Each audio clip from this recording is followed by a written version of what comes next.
یہ میری خوش قسمتی کہ میں حضور کو مت ساری زندگی اس کا شکریہ ادا کرتا رہوں تو کہ شکر ادا. ہم حضور کی امتی، نبی انتظار کرتے رہے، نبی منتظر رہے. حضرت خلیل اللہ اللہ کی بارگاہ میں پکار رہے ہیں، ربنا وابعث فیہم رسولا، مالک رسول بھیج دے. کوئی کہتا ہے لیسا بفظ ولا بغلظ، وہ ترشرو نہیں ہوگا، سخت مزاج نہیں ہوگا، ماتھے پہ شکنے لانے والا نہیں ہوگا، وہ پیار بانٹنے والا ہوگا. بس وہ آیا جا رہا.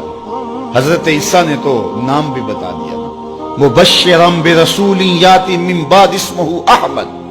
لوگوں میں جا رہا ہوں، چلو نام بھی بتا دیتا ہوں، میرے بعد جو آنے والا اس کا نام احمد ہوگا. نبی انتظار کرتے رہے، 12 نبیوں نے انتظار کیا حضور کی امت میں ہونے کے لیے، تمنا کی.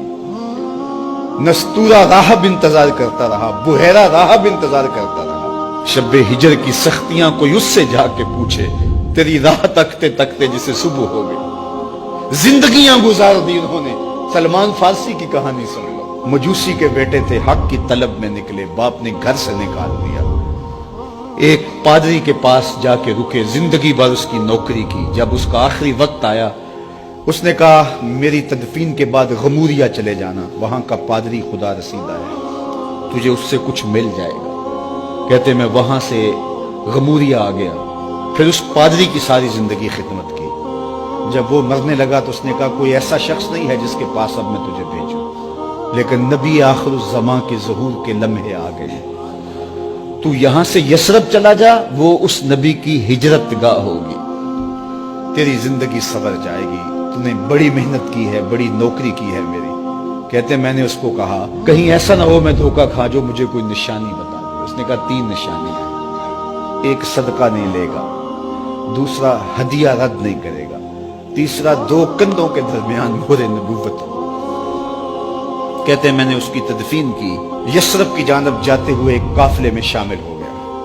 انہوں نے مجھے پکڑ کے اپنا غلام بنا لیا، لیکن میرے پہ مہربانی یہ کی کہ مجھے بیچا جا کے مدینے میں. ایک یہودی نے مجھے خرید لیا. میں اس کے باغ میں گوڈی کرتا تھا، کام کرتا تھا، کھجوریں توڑتا تھا، لیکن میں انتظار میں تھا کہ کبھی وہ نبی آخر الزمان آئے تو مجھے دید ہو. کبھی عرش پر، کبھی فرش پر، کبھی ان کے در، کبھی در بدر. غم عاشقی تیرا شکریہ، میں کہاں کہاں سے گزر گیا.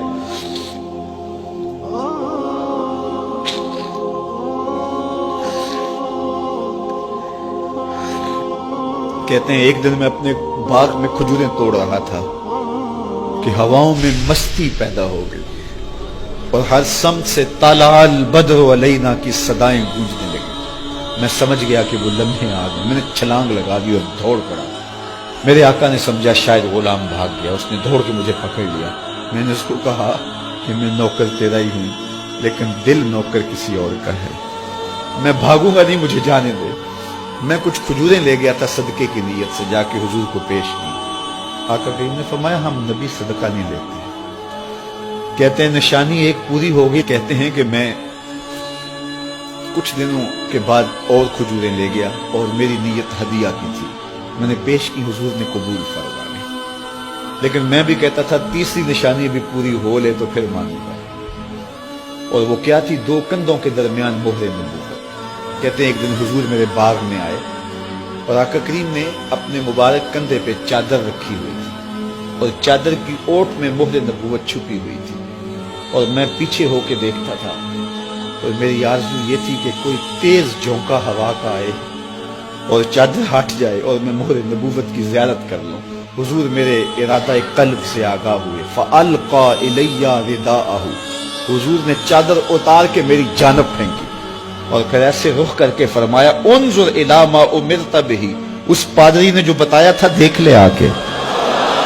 تو کہا میں نے دیکھا کہ حضور کے کندھوں کے درمیان